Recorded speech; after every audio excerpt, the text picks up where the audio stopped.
हे प्राण प्रियतम, मैं तुम्हें छोड़कर कुछ भी नहीं चाहता। स्वर्ग का राज्य नहीं चाहता, इंद्र पद नहीं चाहता, ब्रह्मा जी का पद नहीं चाहता, चक्रवर्ती सम्राट का पद नहीं चाहता, रसातल का राज्य नहीं चाहता, योग की सिद्धि नहीं चाहता, भोग और मोक्ष भी नहीं चाहता। हे प्राण वल्लभ, मैं तो केवल तुम्हें चाहता हूँ, तुम्हें छोड़कर कुछ दूसरी वस्तु मुझे नहीं चाहिए, केवल मैं तो तुम्हें ही चाहता हूँ। और क्या चाहता हूँ? बोले बस मैं आपको व्याकुल हृदय से पुकारता रहूं। कैसे? अजात पक्षा इव मातरम खगा स्तन्यम यथावत्सतरा क्षुधार्ता प्रियम प्रियेवभ्युसितम विषण्णा मनोरविंदाक्ष दिदृक्षते त्वाम। हे कमल नयन, जिस पक्षी के अभी पंख नहीं उगे हैं, अरविंदाक्ष ये संबोधन है इस श्लोक में। इसका तात्पर्य क्या है? छोटी आंख हो तो आपको कम दिखाई दे, आपकी तो बड़ी आंख है, आप अपनी करुणा भरी विशाल नेत्रों से मेरी ओर देखिए, ये अरविंदाक्ष कहने का भाव है। हे नाथ, आप प्यार से मेरी ओर देखें और मैं प्यार में डूबकर, प्रेम में डूबकर आपको पुकारूं। कैसे? कहते जिस पक्षी के अभी पंख नहीं उगे हैं और वह पक्षी घोंसले में बैठकर चहकता रहता है, अपने पिता माता को पुकारता रहता है, और जब उसकी माता आती है, पिता आता है, तो चोंच में एक दाना लेके आते हैं, चोंच में चोंच रख करके खिलाते हैं। देखा होगा आपने पक्षी को दाना खिलाते हुए। देखो यहाँ भाव क्या है? भाव यहाँ ये है कि साधन करने पर भी साधन का अभिमान न हो। वो घोंसले वाला पक्षी कहीं नहीं जा सकता। इसका तात्पर्य है कि मैं आपके पास नहीं जा सकता, मैं तो केवल आपको पुकारूं, आप ही चलकर मेरे पास आइए। जैसे उस पक्षी के पिता माता आते हैं और यहाँ पूरा आश्रय है भगवान का। वह पक्षी अपने खाने पीने की चिंता भी नहीं करता, अपने चोंच से खाता तक नहीं है, उसका पिता नर मादा ही उसको चोंच में चोंच धर के खिलाते हैं। इसका तात्पर्य है भगवान, हम तो इतने प्रेम में डूब जाएं कि हमको खाने पीने की सुध न रहे, आप ही कृपा करके हमारे मुख में ग्रास दे करके पवावें, हम तो केवल आपकी रट लगाते रहे। ऐसी कृपा कीजिए, हमें अपने देह का अनुसंधान भी न रहे, दैहिक क्रियाओं का संपादन, भोजन आदि की क्रिया का संपादन भी आप ही कर देवें। मैं तो केवल आपको अनन्य निष्ठा पूर्वक पुकारता रहूं। तब प्रश्न उठा, पक्षी कब तक पुकारता है? जब तक पंख नहीं हो गए। पंख हो गए तो पुकारना बंद कर देता। तो यद्यपि यहाँ जो इसका भाव है वो ये है कि मैं ऐसा पक्षी नहीं हूं जिसके पंख उगने वाले हों, मैं सदा सर्वदा अजात पक्ष हूं, भाव ये है। लेकिन वो डर गए, मन में सोचने लगे कहीं पंख उग आए तो, साधन कर रहा हूं यह अभिमान जागृत हो गया तो फिर तो महाराज चक्कर पड़ जाएगा। इसलिए दूसरा उदाहरण दिया, बोले जैसे कोई बछड़ा अभी चारा खाना नहीं सीखा है, केवल गाय का दूध पी करके रहता है, माँ का दूध पी के रहता है, वह बछड़ा व्याकुल होकर अपनी माँ को पुकारता है, ऐसी में पुकारता रहूं। गाय बछड़े का प्रेम बड़ा दिव्य होता। आपने विचार किया, यहाँ भी एक बात है, बछड़ा चारा खाना सीख जाता है, रोटी खाना सीख जाता, तो फिर गाय के दूध से ज्यादा प्रेम नहीं रहता। और कई घरों में तो ऐसा भी देखा गया है, बछड़ा खोला, वो दूध पीने नहीं गया, घास चरने लग गया। क्यों? जो लोग, संतों के यहाँ ये दशा नहीं है, जो लोग दूध के लालच में और बछड़े को पीने ही नहीं देते, वो बछड़ा जानता पेट तो हमारा इसी घास से भरेगा, दूध तो हमको मुंह लगाया और छुटा दिया जाएगा, तो वो बछड़ा बेचारा सोचता है वो दूध पीने को मिलेगा नहीं, तो वो घास ही खाने लग जाता मैया के साथ, जबरदस्ती लगाया जाता उसको। ऐसा भी होता है, उसको दूध की अपेक्षा नहीं रह जाती, वो घास खा के पेट भर लेता है। तो कहीं ऐसा न हो जाए, इसलिए ये दृष्टांत से आगे तीसरा दृष्टांत देते हैं। जैसे किसी प्रियतमा का पति, किसी पतिव्रता नारी का पति परदेश चला जाए और वह अपने पति के वियोग में व्याकुल रहे, खाना पीना छोड़ दे, बहुत व्याकुलता उसकी बढ़ती चली जाए, और जब उसका पति आवे तो भी उसका प्रेम कम नहीं होता, और अधिक बढ़ जाता है। ऐसे ही पतिव्रता नारी की भांति अतिशय निष्काम हृदय से मैं आपको पुकारता हूं। वैष्णव धर्म के संबंध में पतिव्रता नारी का जो दृष्टांत है वो बहुत श्रेष्ठ दृष्टांत है। इसलिए श्रेष्ठ दृष्टांत है कि उसकी उपासना में बड़ी भारी निष्कामता है और शुद्ध प्रीति है। इतनी प्रीति है कि वह अपने शरीर की परवाह तक नहीं करती, मृत्यु का भी वर्ण कर लेती है, जीवित अग्नि में भी प्रवेश कर जाती है और मरते मरते भी संकल्प करती है कि मुझे पति की सेवा ही प्राप्त हो। ऐसी अनन्य निष्ठा पूर्वक वह उपासना है। पतिव्रता नारी जो कुछ चाहती है अपने पति से चाहती है, पति की इच्छा के विरुद्ध जेठ और देवर से भी कुछ नहीं लेती, ससुर से भी नहीं लेती, पति का रुख देख करके ही लेती है। इसी प्रकार से भगवान का भक्त सर्वतो भावेन भगवान के आश्रित हो जाए पतिव्रता नारी की तरह, और जो कुछ चाहे तो भगवान से ही चाहे और कुछ न चाहे। पतिव्रता नारी आदर सबका करती है, लेकिन पति के स्थान पर पति होता है। ऐसे ही भगवान का भक्त आदर सबका करे। जितने देवी देवता हैं ये सब भगवान के अंग हैं, इनका आदर करे, लेकिन पति के स्थान पर केवल भगवान। कोई पतिव्रता नारी पति के परिवार का अनादर करने लग जाए तो पति प्रसन्न होगा, रुष्ट हो जाएगा। तू हमारे परिवार में झगड़ा उत्पन्न करने आई है, भेद डालने आई है, मैं परिवार नहीं छोड़ सकता, मैं तेरा त्याग करता हूं, यहां तक वो कह सकता है। तो पतिव्रता नारी पति के स्थान पर पति को ही स्वीकार करती, बाकी भरण पोषण सबका करती है, समादर सबका करती है। ऐसे ही इष्ट के प्रति पति भाव रखे और समादर सबका करे। वस्तुतः सबके आश्रय भगवान है। कोई गणेश जी की भक्ति करे तो गणेश जी की जब उसे प्राप्ति होगी तो उसे क्या दिखाई पड़ेगा? बोले गणेश जी भजन कर रहे हैं, राम राम राम राम। आप किसका भजन कर रहे हैं? बोले बेटा हम जगत पूज्य प्रथम पूज्य हुए हैं राम नाम की महिमा से। महिमा जासु जान गण राऊ प्रथम पूज्यत नाम प्रभाऊ। तुम भी राम नाम लेने में लग जाओ। भेजने वाले सब भगवान की ही ओर हैं। देवी जी का भजन करो, वे भी भगवान की ओर भेजेंगी। कलयुग में एक भक्त हुए हैं श्री पीपाजी महाराज, उनको देवी जी ने साक्षात कहा सत्य कहो ते ही शक्ति सुदृढ़ हरि शरण बतायो, भगवान की शरण में चले जाओ। वे रामानंद स्वामी के शिष्य हुए और महान सिद्ध संत हुए श्री पीपाजी महाराज। सूर्य का भक्त, देवी का भक्त, गणेश का भक्त, भगवान शिव का भक्त। शंकर जी तो अपने भक्त को सीधे सीधे भगवान के पास भेज देते। कहने का तात्पर्य सबका मूल आधार, सबका आश्रय एकमात्र भगवान है।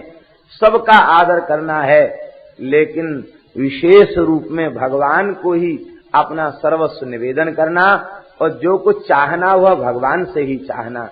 यह एक पतिव्रता नारी का प्रेम। पतिव्रता नारी की तरह भगवान में अनुराग करे। पतिव्रता नारी का सब कुछ बदल जाता है, गोत्र बदल जाता, परिवार बदल जाता।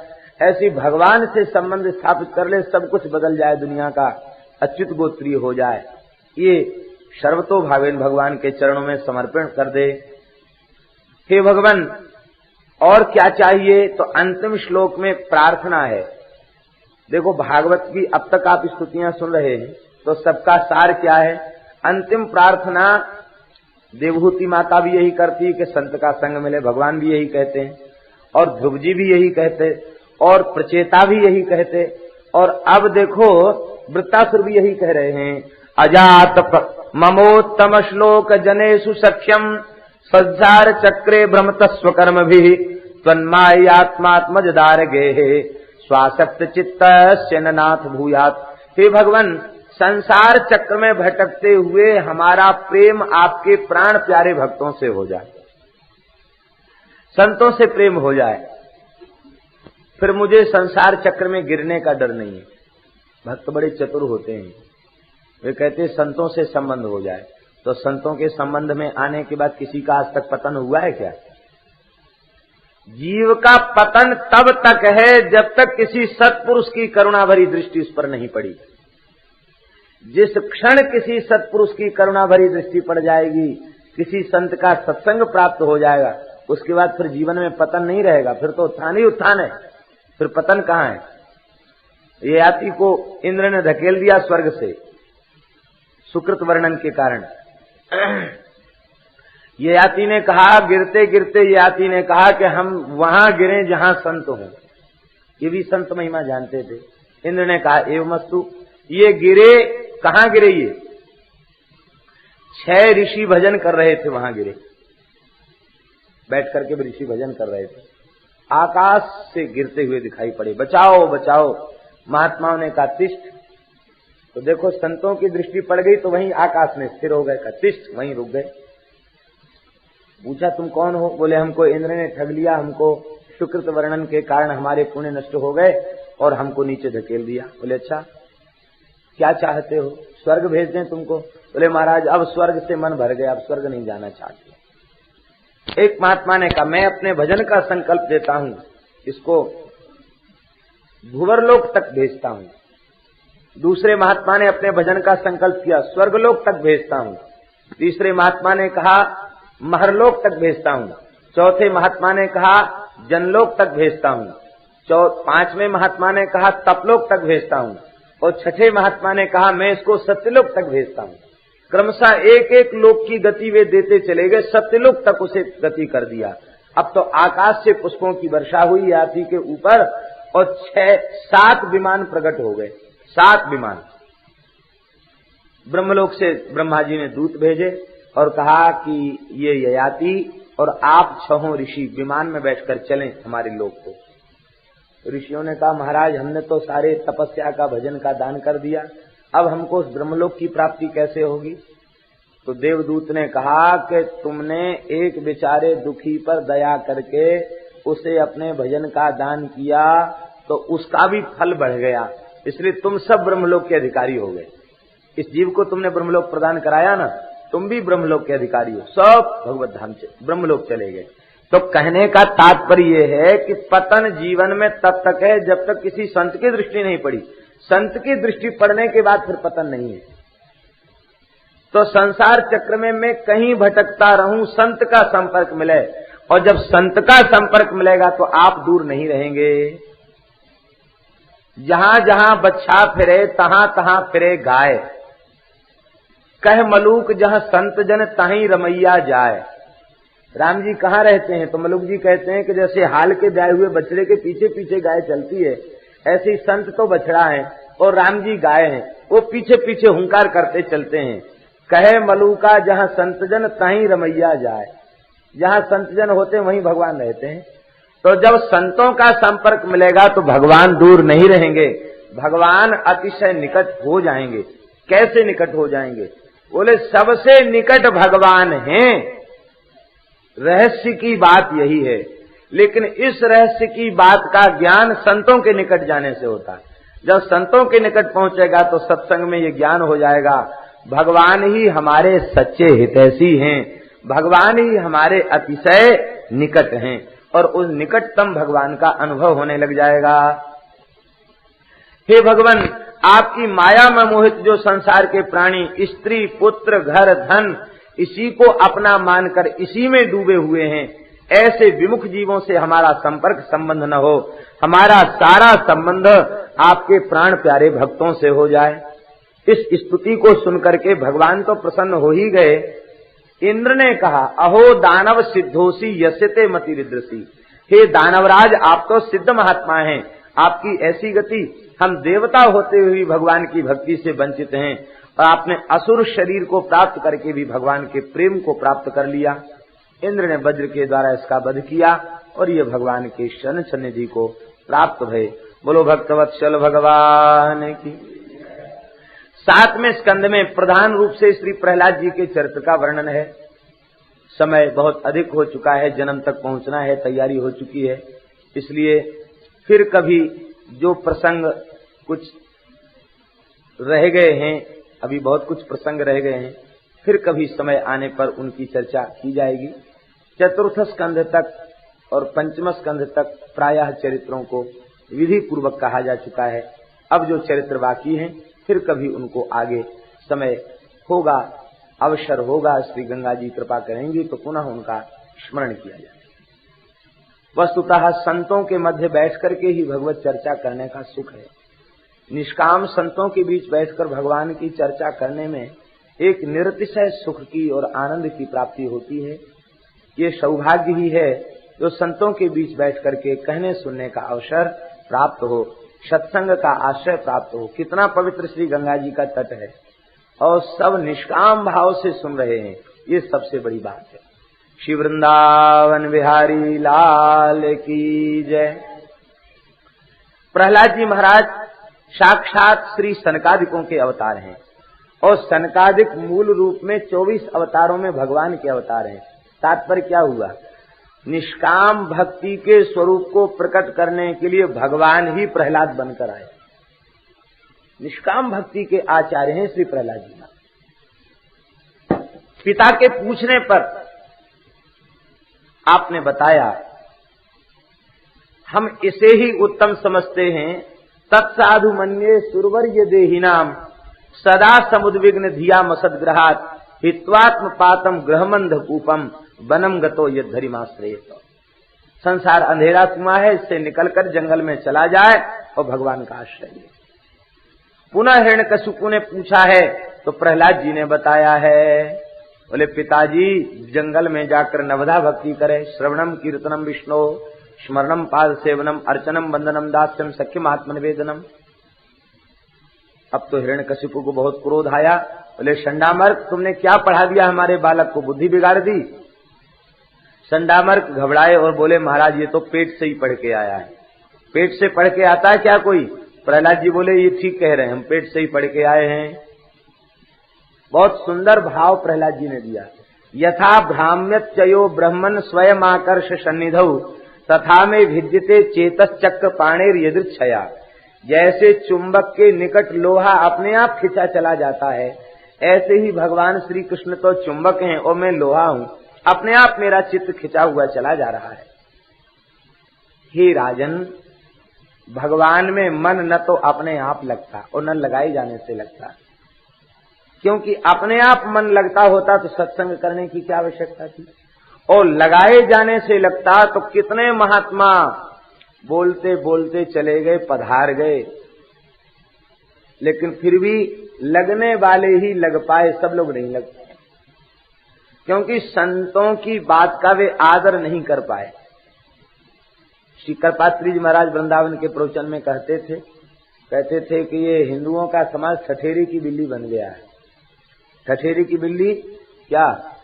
बोले ठठेरे के घर में जो बिल्ली होती है वो खुट पुट से नहीं डरती है, क्योंकि उसके घर में तो रोज बर्तनों का काम होता, ठक ठक ठक ठक होता ही रहता है। तो वो कहीं जाती है तो कोई खुटपुट हो जाए तो उसको डर नहीं लगता। क्यों डर नहीं लगता? क्योंकि दिन रात खुटपुट सुनती है। ऐसे ही ये ठठेरे की बिल्ली बन चुके हैं, सुनते सुनते अभ्यास पड़ गया। बार बार महात्मा कहते संसार सार है, इनका कहना काम हमारा सुनना काम। ये लोग सोच लेते, उसको महत्व नहीं देते। महत्व न देने के कारण, संतों की बातों का महत्व न देने के कारण वे उत्तम लाभ को प्राप्त नहीं करते। कहने वाले संत कह गए, लेकिन जिन लोगों ने माना उनको लाभ हुआ, जो नहीं मान सके उनको लाभ नहीं मिला।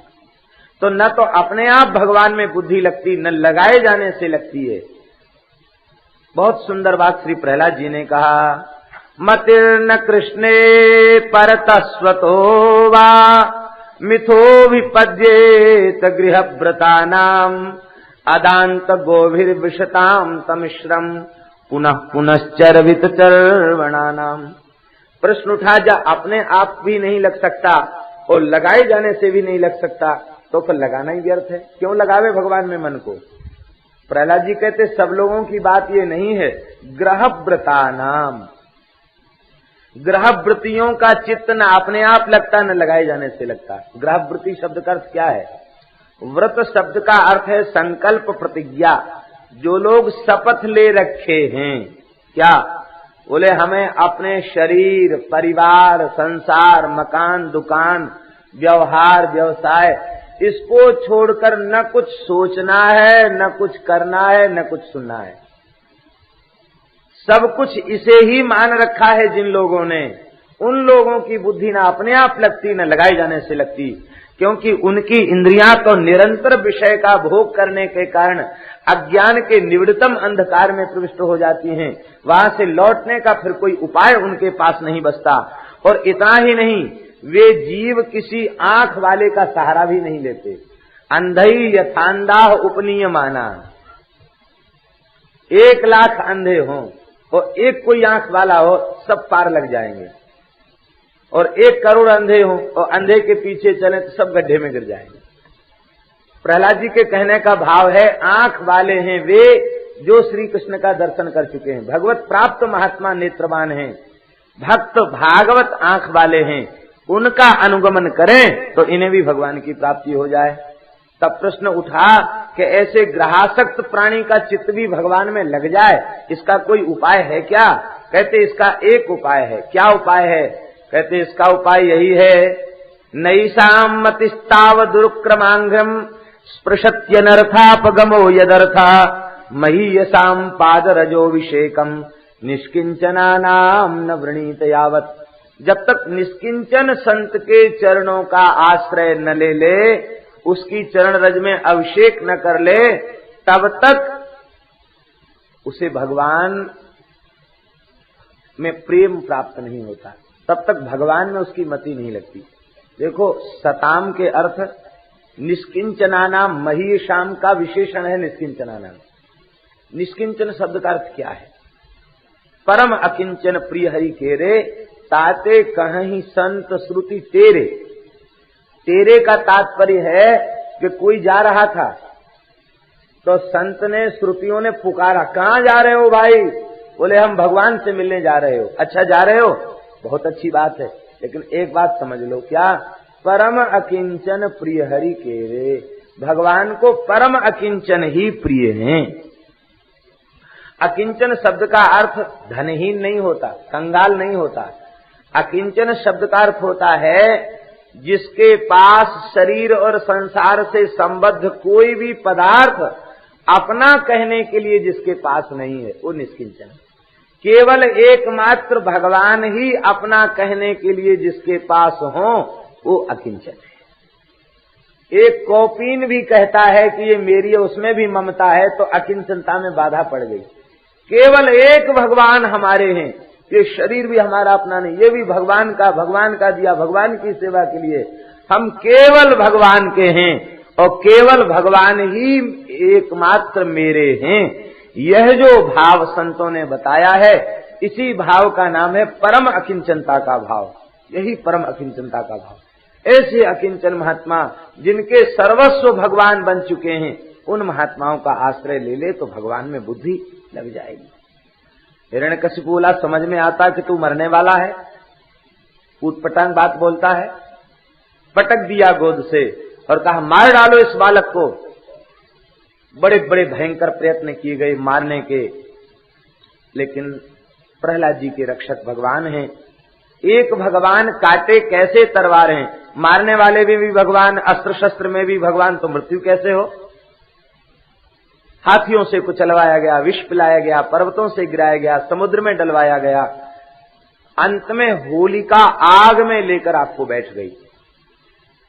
हजारों मन लकड़ी इकट्ठी भई, उसके ऊपर ये बैठ गई होलिका, गोद में प्रहलाद जी को ले लिया, आग लगा दी गई, आकाश को आग की लपटें छू रही थीं और श्री प्रहलाद जी महाराज सुरक्षित बच गए आग की लपटों में।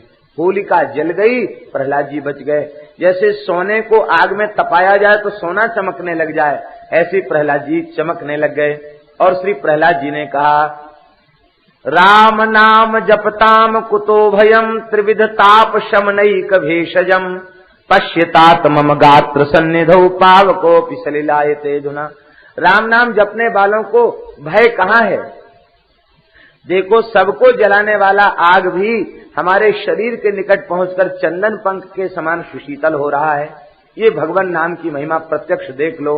आज लाखों लोगों ने भगवान नाम की महिमा देखी, अब तो सबको विश्वास हो गया भगवान नाम की महिमा में। प्रहलाद जी की विजय का उत्सव मनाया गया। ये प्रहलाद जी की विजय का उत्सव है होली महोत्सव, इसमें वही उत्सव चल रहा है। आज तो हमारे ब्रज में आनंद की बाढ़ आ रही होगी। लाखों लोग इकट्ठे होंगे बरसाने में, सारा बरसाना श्री राधा नाममय हो गया होगा। उड़त गुलाल लाल भय बादर, आकाश लाल हो जाता है। नंदगाम से हुरियारे आते हैं और बढ़िया पगड़ी बांध करके, मुकुट लगा करके हुरियारे वहां से आते हैं, हो रही है कहते हुए आते हैं। फिर बरसाने में श्री जी के दरबार में ढप बजता है, बड़े बड़े ढप निकलते हैं और महाराज वो प्रेम से उन्मत्त होकर के होरी गाते हैं। दो तरह का समाज होता है, एक नंदगांव के समाजी होते हैं और एक बरसाने के समाजी होते हैं। एक दूसरे को बड़ी तीखी नोक झोंक, बड़े प्रेम की रस की बातें एक दूसरे से कहते हैं। और फिर इसके बाद होली होती है, लठमार होली, लठमार। ब्रज गोपी सुंदर श्रृंगार करती है। हमारे ब्रज में तो ऐसा कहते हैं कि फागुन के 4 महीने पहले सास अपनी बहू को मलाई डाल के, घी डाल के दूध पिलाना चालू कर देती है, क्योंकि हमारी बहू कमजोर न पड़ जाए लाठी चलाने में। और वे ढाल लेकर के रोकते हैं और हुरियारे खूब जोर जोर से, महाराज वो गोपियां उछल उछल करके, आप दर्शन करेंगे 4-4, 5-5 फुट उछल उछल के डंडा मारती हैं। और जरूर उनमें कहीं न कहीं नंदनंदन भी ढाल लेकर के होते हैं। और उन हुरियारिनों में जो लाठी चलाती, उनमें जरूर कहीं न कहीं प्रिया जी सखियों के साथ होती हैं। कितने रसिकों ने प्रत्यक्ष अनुभव किया। एक बहुत अच्छे संत थे, अब भगवत धाम चले गए, श्री कमलाकांत शरण जी, बहुत अच्छे थे, बहुत अच्छे भक्त। एक बार बरसाने में गए तो उनको इतना प्रेम बढ़ा इस लठमार होली को देखने में। पंडित श्री भक्तमाली जी ने उनसे कहा था कि जाओ बरसाना दर्शन करके आए। तो महात्माओं को लाठी नहीं मारती हैं गोपियां, कि कोई चाहे जिसको लाठी मारने लग जाए, लेकिन वे भावपूर्वक दर्शन कर रहे थे। तो साक्षात श्री जी हुरियारिन के रूप में आई, 14-15 वर्ष की उम्र है, मुस्कुराई और एक लाठी उनकी पीठ पर मारी। तो लाठी मारी तो इतने प्रेम में वे विह्वल हो गए जिसका कोई ठिकाना नहीं। और वह छवि उनके हृदय में अंकित हो गई। कई बहुत समय तक वह प्रेम उन्माद उनके भीतर छाया रहा। वो कोई दूसरी गोपी नहीं थी, वो साक्षात श्री जी ही थी। आज भी श्री जी का दर्शन लोगों को हो जाता है। बड़ी अद्भुत छवि, बड़ी अद्भुत झांकी होती है। आज सारा व्रज रंग में सराबोर होगा। हरिशरणम कहने का तात्पर्य है, इस उत्सव को वैष्णवों ने आदर इसलिए दिया क्योंकि ये भक्तराज श्री प्रहलाद जी की विजय का उत्सव है, भक्त की विजय का उत्सव है। होली के दूसरे दिन को धुरेड़ी कहते हैं, धूल उड़ाते हैं। धूल उड़ाने का मतलब क्या है? कहते जो राम नाम नहीं ले उनके मुंह में धूल भर दो, ये धुरेड़ी का मतलब। भजो रे भैया राम गोविंद हरि, जप तप साधन कछु नहीं लागत, ना खर्चे गठरी।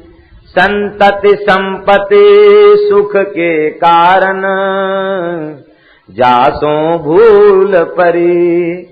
कहत कबीर राम नहीं जामुख, तामुख धूल भरी। भजो रे भैया राम गोविंद हरि। प्रहलाद जी की विजय का उत्सव मनाया।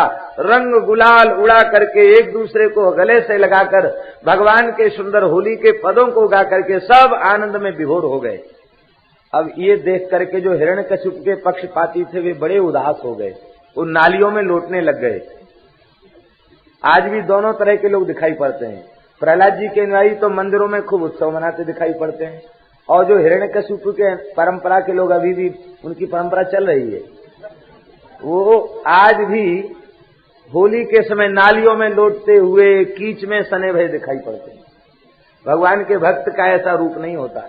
वे गालियां बकते हैं, नशे की वस्तु पीते हैं, उनकी ये दशा होती है। प्रहलाद जी के पक्ष में जाओगे तो कल्याण होगा, हिरण्यकशिपु के पक्ष में जाओगे तो कल्याण नहीं होगा। भक्त विजय का उत्सव है। वस्तुतः होली में रंग नहीं डाला गया, प्रेम ही उड़ेला गया, प्रेम से सराबोर कर दिया गया। एक गोपी की आंख में भगवान ने अपनी फेट से गुलाल निकाली, एक मुट्ठा गुलाल मार दी। गुलाल क्या उसकी आंखों में भर दी, वो निहाल हो गई। वो गुलाल फेंकती हुई झांकी सदा के लिए उसके हृदय में बस गई। अब जमुना जी गई, वो जमुना जी में धोने लगी गुलाल। धोते धोते गुलाल तो धुल गई, आंख लाल हो गई, धोना बंद नहीं करे। गोपी बोली कि तेरी धोते धोते आंख लाल हो गई है और गुलाल तो सब निकल गई और फिर भी आंख धोना क्यों बंद नहीं कर रही? तो उसने कहा, अरे वीर, अवीर तो निकर गई किंतु अहीर को नहीं निकरो। ये अवीर डालते समय अहीर का छोरा आंख में ऐसे घुस गया है कि ये बाहर नहीं निकलता। अब मुझे दुनिया में कुछ दिखाई नहीं पड़ता, केवल नंदन नंदन ही अवीर लिए दिखाई पड़ते। ये है होली। होली का दिव्य महोत्सव मनाया गया और इसके बाद अब तो प्रहलाद जी ने सब दैत्य बालकों को भगवान का भक्त बना दिया, सब कीर्तन करने लगे। हिरण्यकशिपु ने प्रहलाद को पकड़ करके फटकार लगाई और कहा, अरे प्रहलाद, मेरी तनिक दृष्टि के टेढ़ी कर देने से तीनों लोग कांपने लग जाते हैं और तू छोटा सा बालक मेरे सामने निर्भय होकर के खड़ा है, किसके बल का आश्रय लेकर के निर्भय है? श्री प्रहलाद जी ने कहा, न केवलम में भवतस्य राजन सवै बलम बलिनाम चापरेशाम परे वरेमि स्थिर जंगमाये ब्रह्मादयो ये न वशम प्रणीता। ब्रह्मादि देवता भी जिनसे शक्ति प्राप्त करते हैं, उन अनंत शक्ति के निधान भगवान का आश्रय लेकर के मैं निर्भय हूं। अच्छा, तू मरने वाला है इसलिए बिना सिर पैर की बातें कर रहा है। आस्तिक को भगवान का दर्शन कराने वाले बहुत भय, लेकिन प्रहलाद जी की महिमा देखो, नास्तिक को भगवान का दर्शन करा दिया। जो कहता भगवान है ही नहीं, उसको भगवान दिखा दिए। ये है प्रहलाद जी के चरित्र की विशेषता। यस्त्वया मंदभाग्योक्तो मदन्यो जगदीश्वर। अरे अभागे प्रहलाद, तू कहता है कि मेरे अतिरिक्त कोई जगत का ईश्वर है, नियंता है, तो क्वासौ, कहां है वो? प्रहलाद जी ने कहा, कहां नहीं है, सर्वत्र है। सर्वत्र सब जगह है? बोले हाँ, सर्वत्र सब जगह है। तो कस्मात स्तंभे न दृश्यते, फिर खंभे में क्यों नहीं दिखाई पड़ता? प्रहलाद जी ने कहा, हमारी दृष्टि से देखो तो खंभे में भी दिखाई पड़ेगा। जैसे ही इसने कहा खंभे में भी दिखाई पड़ेगा, एक घूंसा जमाया, खंभा विदीर्ण हो गया, नृसिंह भगवान प्रकट हो गए। बोलो नृसिंह भगवान की, बोलो नृसिंह भगवान की, बोलो नृसिंह भगवान की। देवताओं ने आकाश से अनंत पुष्पों की वर्षा की है और श्री नृसिंह भगवान ने युद्ध किया और इस हिरण्यकशिपु को जैसे ही संध्या की बेला आई है, ब्रह्मा जी के समस्त वरदानों का स्मरण करा के इसके उदर को विदीर्ण कर दिया। इसकी आंतों को भगवान ने अपने कंठ में धारण कर लिया। प्रहलाद जी की स्तुति में है, अंतरस्रजः क्षतज केसर संकुकर्ण। आंतरस्रजः, आंतों की माला। भगवान ने आंतों की माला को गले में पहन लिया। भगवान का नाम हो गया अंतरमाली नृसिंह। बोलो अंतरमाली नृसिंह भगवान की। आंतों की माला क्यों पहनी? इसलिए पहनी, पेट को तो इसलिए फाड़ा कि भले ही ये दुष्ट दैत्य था, लेकिन इतने ऊंचे भक्त को, संत को इसने प्रकट किया, तो देखें इसके पेट में कहीं द्वितीय प्रहलाद का संस्कार तो नहीं छिपा है। पेट फाड़ के भगवान ने खोजा, जब देखा उसमें प्रहलाद तो नहीं छिपा था, तब इसने भगवान ने विचार किया कि चलो जो आंतें प्रहलाद की उत्पत्ति में हेतु बन गईं, वो आंतें भी पवित्र हैं। ऐसा विचार करके उन्होंने आंतों को अपने कंठ में धारण कर लिया। ब्रह्मादि देवताओं ने स्तुति किया, लेकिन भगवान शांत नहीं हुए, उनका क्रोध। अंत में लक्ष्मी जी को भेजा। भगवान ने एक घुड़की लगाई, एक गर्जना की, लक्ष्मी जी भगी वहां से। भागवत में लिखा, साक्षात स्त्री प्रेषिता देवैहि स्थानोपेयाय शंकिता। लक्ष्मी जी भी निकट नहीं जा सकी। भगवान ने घुड़की इसलिए लगाई कि पहले तो मेरी कठोरता देखना चाहती थी, और अब जब कठोरता दिखाई तो हाथ जोड़ने चली आई, भाग जाओ। लक्ष्मी जी चली गई। एक महात्मा थे, वो नृसिंह भगवान की ही पूजा करते, रामकृष्ण की नहीं। उनसे पूछा, महाराज आप ऐसा क्यों करते हो? बोले देखो, ये दोनों ठाकुर गृहस्थी हैं, हम विरक्त हैं। कैसे बढ़िया दाढ़ी जटाजूट वाले नरसिंह भगवान, तो हम विरक्त हैं, इसलिए विरक्त का भजन करते हैं, गृहस्थी का भजन नहीं करते। बड़े उच्च कोटि के संत हैं। बोले कैसे विरक्त हैं? बोले ऐसे विरक्त हैं कि उन्होंने माया को स्वीकार नहीं किया। एक घुड़की लगाई, लक्ष्मी जी भग गई। कहते ऐसे हम घुर्राते रहते हैं, किसी को पास फटकने नहीं देते, नरसिंह भगवान का भजन करते हैं। पुराने कई संत नरसिंह भगवान की उपासना करके और महाराज वे उपास्य के गुण भी उनमें आ जाते, गुर्राते रहते और भजन में लगे रहते। संसार से, माया से बचाने के लिए नृसिंह भगवान अतिशय श्रेष्ठ हैं। इसलिए नृसिंह भगवान का नाम लेने से माया भयभीत हो जाती है, माया निकट नहीं आती। जब चित्त में कोई भयंकर विकृति आवे, माया का कोई प्रबल प्रकोप आवे, तो नृसिंह भगवान का ध्यान करने से वह भजन का विघ्न नष्ट हो जाता है। ऐसा संतों ने कहा है। इन नृसिंह भगवान की बड़ी भारी महिमा है। प्रहलाद जी ने जैसे ही नृसिंह भगवान के चरणों में प्रणाम किया, भगवान प्रेम में डूब गए। उठा करके प्रहलाद जी को गोद में ले लिया और बड़े प्रेम से प्रहलाद जी के मस्तक पर वरदहस्त पधराने लगे। बोलो भक्तवत्सल भगवान की। स्वपाद मूले पतितम तमर्वकम विलोक्य देव कृपया परिप्लुतः उत्थाप्य तच्छीर्ष्ण दधात कराम्बुजम काला ही वित्रस्तधियाम कृता भयम। काल रूपी सर्प के भय से मुक्त कराने वाले दिव्य भगवान के और करकमल का स्पर्श प्राप्त करके प्रहलाद जी कृतकृत्य हो गए। इतना सुंदर सुंदर संतों ने वर्णन किया है। जैसे हाल के ब्याए हुए बछड़े को गाय चाटने लग जाती, बैठ जाओ, जैसे हाल के ब्याए हुए बछड़े को गाय चाटने लग जाती है, ऐसे ही प्रहलाद जी को भगवान चाटने लग गए। भगवान भोक्ता है और जीव भोग्य है, ये बात प्रसिद्ध है वेद में। लेकिन आज स्पष्ट कर दिया, भगवान जिह्वा से चाटने लगे। ये प्रेम की अतिशय चरम सीमा थी जो भगवान जिह्वा से चाट करके प्रहलाद को पवित्र किया। प्रहलाद जी ने भगवान की स्तुति की है, बड़ी सुंदर प्रहलाद जी की स्तुति है। स्वतंत्र रूप से सत्संग के रूप में श्रवण करने के योग्य स्तुति है और बड़ी प्यारी स्तुति है। इस स्तुति में श्री प्रहलाद जी ने बहुत सुंदर बात कही है। प्रहलाद जी कहते हैं, नई तन्मन तव कथा सुविकुंठनाथ संप्रियते दुरित दुष्टम साधु तीव्रम कामातुरम हर्ष शोक भयैषणार्थम तस्मिन् कथम तव गतिम ब्रह्मशामि दीनः। हे भगवान, मेरा यह मन आपके पवित्र चरित्र में नहीं लगता। कामनाओं से व्याकुल यह चित्त, हर्ष शोक भय आदि से व्याकुल यह चित्त आप में कैसे लगे? मैं तो बहुत दीनहीन हो चुका हूँ। हे भगवान, मेरी जिह्वा कहीं ले जा रही है, कान कहीं ले जा रहे हैं। इन इंद्रियों ने हमारी ऐसी दशा कर रखी है जैसे किसी एक पुरुष की कई पत्नियां हों और परस्पर उनमें झगड़ा छिड़ जाए। कोई हाथ पकड़ के खींचे, कोई धोती पकड़ के खींचे, कोई चोटी पकड़ के खींचे। ऐसी इन दुष्ट इंद्रियों ने हमारी दुर्दशा कर दी है। हे नाथ, आप ही हमें उबार लीजिए, आप ही अपने चरणों में हमको लगा लीजिए। भगवान प्रसन्न भय हैं प्रहलाद जी की स्तुति से। प्रहलाद जी से कहा वरदान मांगो। प्रहलाद जी ने कहा भगवान, वरदान कुछ भी नहीं चाहिए, आप निरपेक्ष स्वामी और मैं आपका निष्काम सेवक। जो आपसे कुछ चाहता है वह सेवक नहीं है, सवई वणिक, वह तो बनिया है, व्यवसायी है, जो लेन देन का सौदा आपसे करता है। आप यदि देना ही चाहते हैं तो कामानाम हृदय संदोहा भवतस्तु वृणेवरम। आज के बाद हमारे चित्त में कभी कामना का बीज ही प्रकट न हो। भगवान प्रसन्न हो गए हैं और कहा वरदान मांगो। आपने कहा हमें अपने लिए नहीं चाहिए, मेरे पिताजी को मुक्त कर दीजिए। भगवान हंसने लगे और भगवान ने कहा तुम्हारे जैसा भक्त जिस कुल में प्रकट हो जाए उसकी 21 पीढ़ी तर जाती है, फिर तुम तो कुलपावन हो। भगवान ने प्रहलाद को दैत्यराज पद पर अभिषिक्त किया है।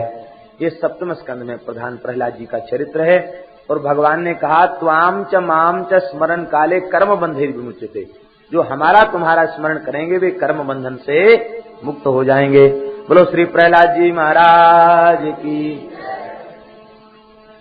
इसके बाद अष्टम स्कंद में 14 मनवंतरों का विस्तार पूर्वक वर्णन किया गया है। तामस मनवंतर में भगवान ने गजेंद्र भक्त की रक्षा की है। भगवान की आज्ञा से देवता दैत्यों ने मिलकर के समुद्र मंथन किया है। अमृत प्रकट हुआ है। भगवान ने मोहिनी अवतार लेकर के देवताओं को अमृत पिलाया है, दैत्यों के अमृत से वंचित रखा है। देवासुर संग्राम हुआ, उसमें बलि मारे गए थे, शुक्राचार्य ने मृत संजीवनी विद्या के प्रभाव से जीवित किया है। अदिति माता ने कश्यप जी के आदेश से पयोव्रत का अनुष्ठान किया है और इस पयोव्रत के अनुष्ठान से भगवान ने प्रसन्न होकर के अदिति के गर्भ से जन्म लेने का आश्वासन दिया है। भाद्र शुक्ल पक्ष की द्वादशी तिथि को भगवान ने अभिजित मुहूर्त में वामन रूप से अवतार ग्रहण किया है। बोलो वामन भगवान। 3 पग पृथ्वी का दान लेकर के 1 पग में सारी धरती को नाप लिया, दूसरा पग ब्रह्मलोक पहुंच गया, ब्रह्मा जी ने धो लिया, वो गंगा जल हो गया। तीसरे पग में बलि को मिथ्याचारी बनाकर बंधन में डाल दिया। बलि ने कहा भगवान पदम तृतीयम कुरु शीर्ष्ण में निजम, मेरे मस्तक पर चरण कमल पधराइए। भगवान ने बलि के मस्तक पर चरण कमल पधराया है और बलि को सुतल लोक भेज दिया है। बोलो भक्तवत्सल भगवान। भगवान ने कहा बलि मैंने तुम्हें नहीं बांधा, तुमने अपने प्रेम बंधन में सदा के लिए मुझे बांध लिया। भगवान बलि के द्वारपाल बनकर के आज भी खड़े हैं। बोलो वामन भगवान की। भगवान ने सत्यव्रत राजा के ऊपर कृपा की है और मत्स्यावतार ग्रहण किया है। नवस्कंद में सूर्यवंश चंद्रवंश का वर्णन है। महाराज भक्तराज अम्बरीश के चरित्र का विस्तार पूर्वक वर्णन है। श्री अम्बरीश जी महाराज भगवान के महान भक्त भय हैं। दुर्वासा का शाप भी इनका कुछ नहीं बिगाड़ सका। भगवान के सुदर्शन चक्र ने दुर्वासा के क्रोध से रक्षा की है, कृत्या को भस्म कर दिया है और वैकुंठ गए हैं श्री दुर्वासा जी महाराज। भगवान ने कहा अम्बरीश की शरण में जाओ तो क्षमा मिलेगी। अम्बरीश जी ने सुदर्शन चक्र की प्रार्थना की है, ऋषि की रक्षा की है। ये भगवान की भक्ति का अद्भुत चरित्र है अम्बरीश चरित्र। इसके बाद भगवान के अन्य दिव्य चरित्रों का वर्णन है। सूर्यवंश में होने वाले भगवान श्री राम के अवतार का वर्णन है। एक श्लोक में रामचरित्र का वर्णन है।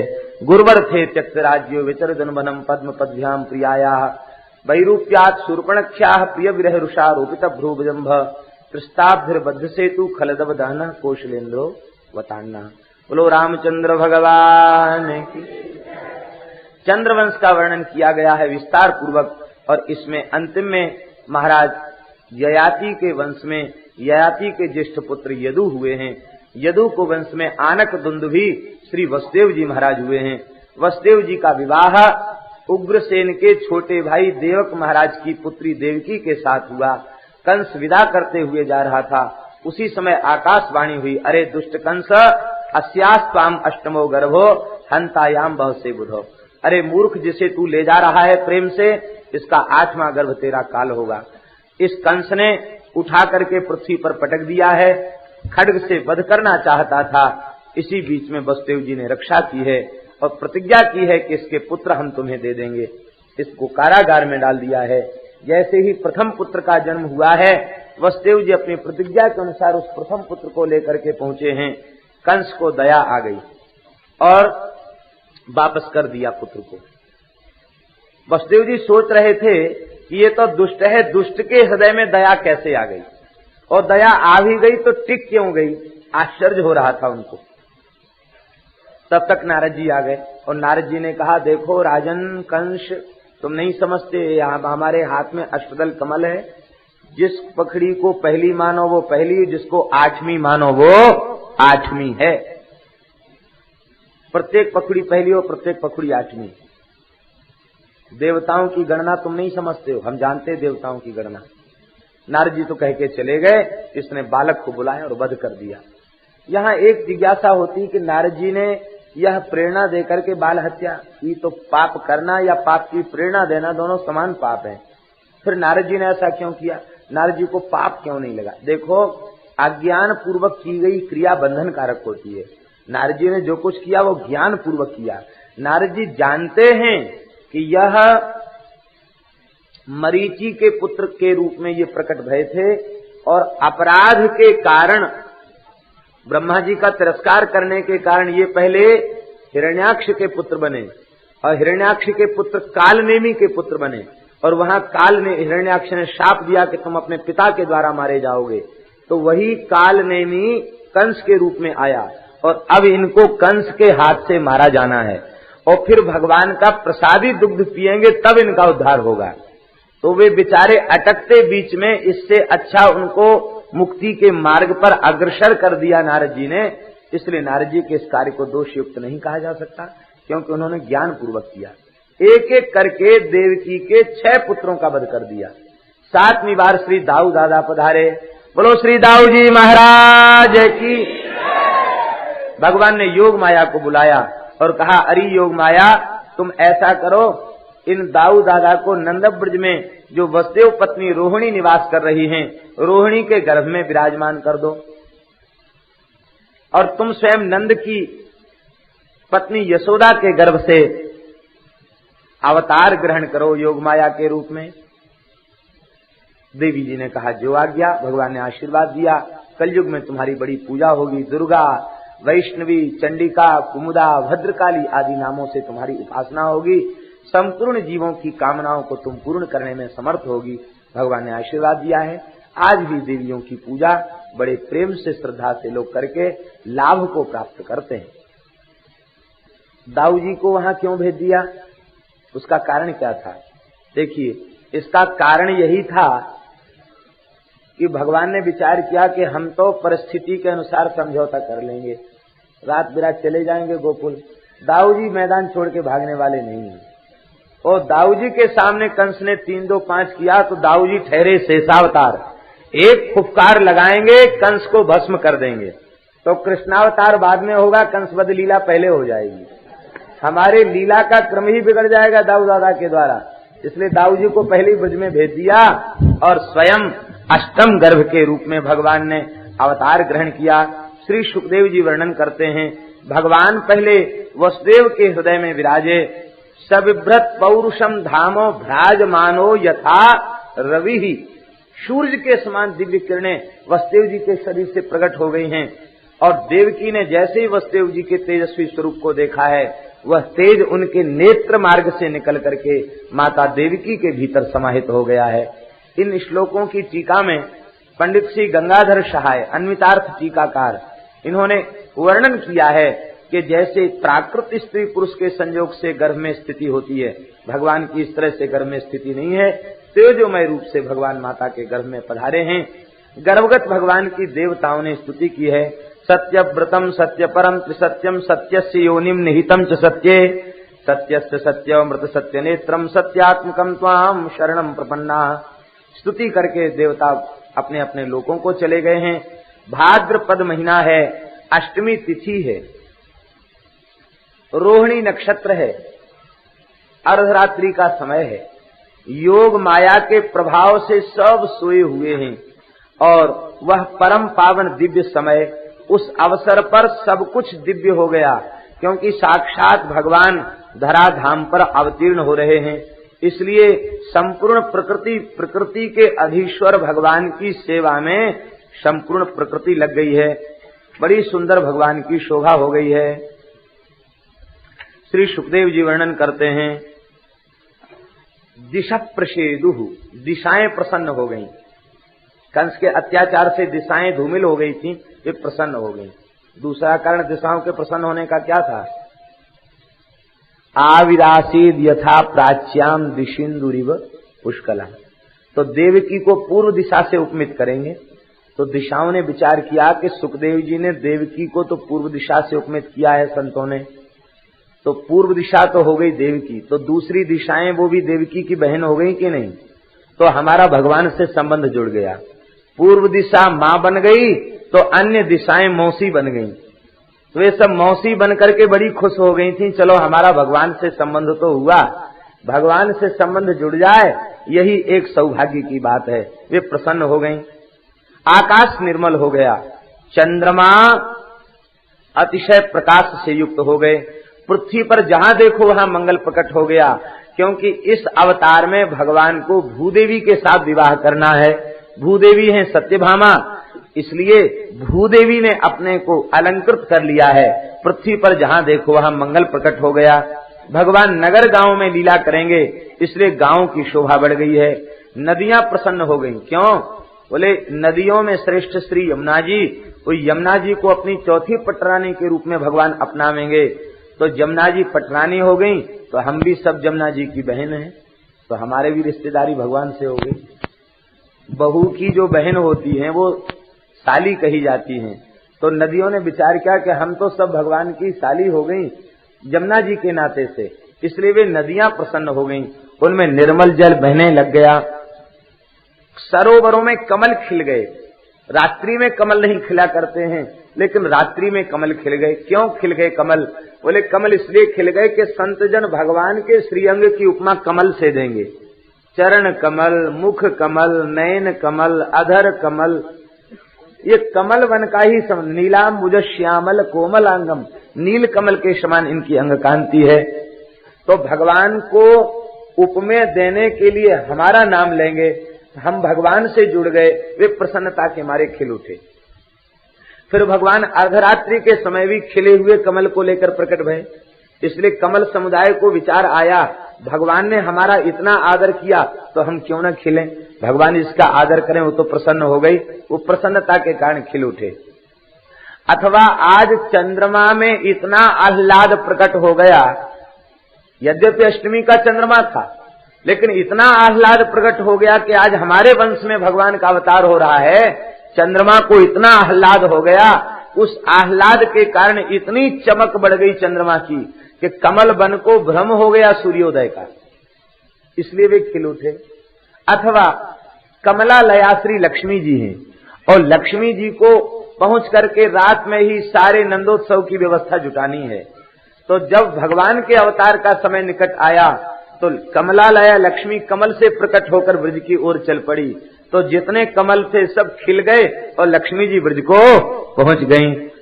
ये अनंत भाव हैं भगवान के अवतार के समय। प्रकृति कृतार्थ हो रही है, प्रकृति के अधीश्वर भगवान प्रकट भय हैं। वन की सुंदर शोभा हो गई है, बड़ी सुंदर भगवान की लीला हो रही है। सुखद वायु बहने लग गई और ब्राह्मणों की अग्नियां बिना जलाए दक्षिणावर्त होकर के जलने लग गई। ब्राह्मणों की अग्नियां सुंदरता को प्राप्त हो गई। संतों के मन अतिशय प्रसन्न हो गए, दुष्टों की छाती कांपने लग गई। ठीक आधी रात के समय जैसे पूर्व दिशा में चंद्रमा का उदय हुआ, ऐसे ही देवकी रूपी पूर्व दिशा में श्री कृष्ण चंद्र का आविर्भाव हो गया। बोलो श्री कृष्ण चंद्र भगवान। ध्यान दें, हरिशरणम, ध्यान दें। देखिए, पूर्व दिशा से चंद्रमा प्रकट हुआ। अष्टमी का चंद्रमा पूर्व दिशा से प्रकट नहीं होता, पूर्णिमा का चंद्र ही पूर्व दिशा से प्रकट होता हुआ दिखाई पड़ता, पूर्णिमा का चंद्र। इसका तात्पर्य भगवान परिपूर्ण भगवान प्रकट भय हैं, अपूर्ण नहीं, परिपूर्ण भगवान प्रकट भय हैं। और पूर्व दिशा से चंद्रमा प्रकट होता है तो एक बात विचार करें, क्या पूर्व दिशा चंद्रमा को उत्पन्न करती है? रामेश्वरम में हम लोगों ने देखा, सूर्योदय होता तो लगता समुद्र से सूर्य निकल रहे हैं। तो क्या समुद्र से सूर्य निकलते हैं? अथवा अस्ताचल पर जाते समय लोग समुद्र में सूर्य दर्शन करने जाते हैं तो समुद्र में डूबते हुए सूर्य दिखाई पड़ते हैं। तो क्या समुद्र में सूर्य डूब रहे हैं? उसके आगे जल ही जल है, कुछ दिखता नहीं, इसलिए ऐसी अनुभूति होती। ऐसे ही भगवान सर्व गुहाशयः, सबके भीतर विराजमान भगवान, सर्वगत भगवान, वे प्रकट होते हुए दिखाई पड़ते हैं। इसके पुत्र बनकर आए ऐसी प्रतीति होती है। वस्तुतः वह जन्म को स्वीकार करने के बाद भी अजन्मा ही रहते हैं। जैसे पूर्व दिशा भगवान को उत्पन्न, चंद्रमा को उत्पन्न नहीं करती, ऐसे ही भगवान को कोई उत्पन्न नहीं करता। भगवान का प्रादुर्भाव दिखाई पड़ता है। जैसे पूर्व दिशा से चंद्रमा का प्रादुर्भाव दिखाई पड़ता, ऐसे भगवान का प्रादुर्भाव दिखाई पड़ता है। वसुदेव देवकी ने स्तुति की है, भगवान ने उनके पूर्व जन्म का इतिहास उन्हें सुनाया है। तुम प्रश्नी और सुतपा थे, तुमने तप किया और अब हम तुम्हारे यहाँ पुत्र रूप से आए हैं, हमको ब्रज भेज आओ। भगवान के प्रकट होते ही बंधन खुल चुके थे। यश श्री देवकी मैया ने भगवान को दूध पिलाया। हमारे ब्रज के कुछ रसिक कहते हैं कि भगवान इतने कोमल थे, बहुवा प्राकृत शिशु, प्राकृत शिशु हो गए। इतने कोमल ठाकुर जी के देवकी को उठाकर दूध पिलाने का साहस नहीं हुआ। वो स्वयं टेढ़ी हो गई और टेढ़ी होकर दूध पिलाया। हमारे ब्रज के रसिक कहते हैं कि बालक कोमल होता है, वो पहले जैसी छाप पड़ जाए वैसे ही हो जाता है। तो टेढ़ी होकर देवकी ने दूध पिलाया, इसलिए ठाकुर जी 3 जगह से टेढ़े हो गए। टेढ़ी होकर दूध पिलाया ना, टेढ़ी होकर दूध पिलाया तो ठाकुर जी 3 जगह से टेढ़े हो गए। इनको सीधा खड़ा होना आता ही नहीं। महाराज संभल के खड़े होइए तो बस त्रिभंग ललित होकर खड़े हो जाएं, ये इनके संभल के खड़ा होना है। चित्त चढ़ी वह सांवरी मूर्ति उर्विच आन अड़ी, आली मेरे नैना बाण। ये त्रिभंग ललित हैं इसीलिए तो चित्त में गड़ जाते हैं, इसलिए तो अड़ जाते हैं। टेढ़े बेड़े हैं इसलिए घुसते भी मुश्किल से हैं, और घुस गए तो निकलते तो हैं ही नहीं। ऐसे ये ठाकुर जी हैं, अतिशय विलक्षण इनकी लीला है। नंदब्रज में भेज के आए हैं, और जैसे ही नंदब्रज में भेज के आए हैं, और जब उन्हें ठाकुर जी बनाया तो स्वच्छंद खेलने दो, उनको रोको मत। ये लीला है भगवान की, दर्शन करो। श्री वृंदावन बिहारी लाल की जय जय श्री राधे। ब्रज में गोपाल चंपू आदि ग्रंथों में बड़ा सुंदर सुंदर वर्णन किया गया है। श्री रूप गोस्वामी, जीव गोस्वामी आदि संतों ने बहुत सुंदर वर्णन किया है। आनंद वृंदावन चंपू, गोपाल चंपू, बहुत सुंदर वर्णन। आज अष्टमी तिथि को प्रातः काल की वेला में, ब्रह्म वेला में, नंद बाबा और यशोदा मैया को स्वप्न हुआ। क्या स्वप्न हुआ? बाबा ने स्वप्न में देखा कि यशोदा की अंक में एक नीलमणि लाला क्रीड़ा कर रहा है, और मैया को स्वप्न हुआ कि बाबा की गोद में एक नीलमणि लाला अपनी नन्ही नन्ही उंगलियों से दाढ़ी का स्पर्श कर रहा है। दोनों को एक समय में एक ही स्वप्न हुआ, और जैसे ही वे उठ के जागृत हुए तो नंद बाबा स्नान ध्यान करके अपने भगवान की शालिग्राम जी की पूजा कर रहे थे। स्वप्न का स्मरण हुआ, वो लाला ऐसा आंखों में बस गया कि ठाकुर जी नहीं दिख रहे, लाला ही दिख रहा है। आनंद में विह्वल हो गए। यशोदा जी ने पूछा, महर आज क्यों इतने प्रेम में विह्वल है रहे हो? बोले कहा बताऊं यशोदा, आज ब्रह्म वेला में एक बड़ो सुंदर लाला तेरी गोद में खेल तो भयो हमने देखो। अच्छो ऐसे ही लाला आपकी गोद में हमने खेल तो भयो देखो। दोनों रोई भी लग गए। तब तक शांडिल्य महर्षि आए, बोले गुरुदेव आज एक जैसो ही स्वप्न हम दोवन ने देखो है, तो तुम कृपा करके ये बताओ या स्वप्न को कहा फल है। श्री शांडिल्य जी ने पंचांग देखा, बोले इतना उत्तम फल है स्वप्न का कि 24 घंटे नहीं बीत पाएंगे, रात रात तक लाला का जन्म हो जाएगा। कब तक होगा? बोले बस वो 12 बजे से आगे सुई नहीं जाएगी, जन्म हो जाएगा, तैयारी कर लो। तो तैयारी ब्रज में पहले ही कर ली गई थी जन्म की, उत्सव की। लेकिन जैसे ही संध्या का समय आया, योग माया के प्रभाव से सब खर्राटे लेने लग गए। वो सब बीणा, मुरज, मृदंग, डिंडिम, पड़व, गोमुख, ढप, ढोल, नगाड़ा आदि सब सजा करके ही सोए थे। वीणा वाले वीणा लेके बैठे थे, तबला वाले तबला लेके बैठे थे, सब वाद्य लेकर बैठे थे पहले से ही। लेकिन जैसे ही योग माया का प्रभाव आया कि सब सो गए। श्री नंद बाबा की बहन सुनंदा जी, उन्होंने देखा है स्वप्न में कि हमारी भाभी यशोदा की अंक में एक छोटो सो लाला है।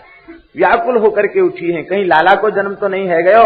जैसे ही उन्होंने देखा है, अरे ये तो लाला। प्रथम दर्शन सुनंदा जी को हुआ, इसलिए ब्रज में सुनंदा देवी का पूजन होता है, क्योंकि प्रथम उन्होंने भगवान का दर्शन प्राप्त किया। नंदा सुनंदा ये दोनों नंद बाबा की बहन हैं। दोनों का पूजन ब्रज में आज भी देवी के रूप में होता है। अब तो कांसे की थारी बजा करके पुत्र जन्म का अभिनंदन किया। झाल बजा दो, झाल है ना, झाल नहीं,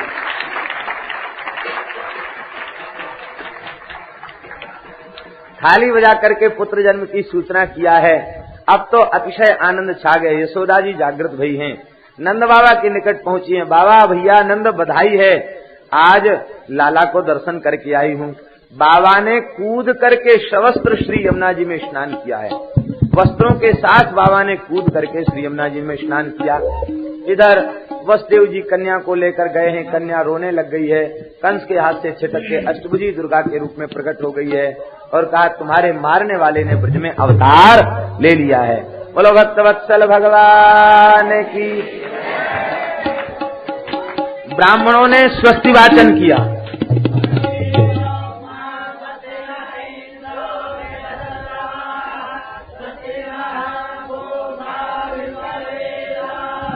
स्वस्ति नस्तार्क्ष्यो अरिष्टनेमि स्वस्ति नो बृहस्पतिर्दधातु द्यौः शान्तिः पृथिवी शान्तिरापः शान्तिरोषधयः शान्तिर्ब्रह्म। अरे बैठ जाओ, बैठ जाओ। देवाः शान्तिर्ब्रह्मा शान्तिः सर्वगं शान्तिः शान्तिरेव शान्तिः क्षमा शान्तिरधि। अभी बाल लोग बैठ जाइए, बैठ जाइए। ब्राह्मणों ने स्वस्तिवाचन किया, शांत हो जाए थोड़ी देर के लिए। ब्राह्मणों ने स्वस्तिवाचन किया है, नांदी मुख श्राद्ध कराया गया है, विधिवत पितृ देवताओं का अर्चन हुआ है, 2 लाख गायों का दान नंद बाबा ने किया है, गोपियां सुंदर वस्त्राभूषण धारण करके आई हैं और वे लाला का दर्शन करके उच्च स्वर से गायन करने लग गई हैं। ग्वाल बालों ने परस्पर दूध दही उछाल करके उत्सव मनाया। अब आप लोग भी उत्सव मनावें। उत्सव की जो विशेष कथा है उसको कल पूर्वाह्न की बैठक में हम कहेंगे। अब समय अधिक हो रहा है, आप लोग प्रेम से उत्सव मनावें। लेकिन एक विशेष निवेदन है, आप लोग इतने धैर्य से बैठे हैं तो थोड़ी देर बैठे रहें। ये महात्मा विराजमान हैं और उत्सव के कुछ पद गाएंगे, उन पदों को आप लोग बड़े प्रेम से श्रवण करेंगे, पद गावेंगे।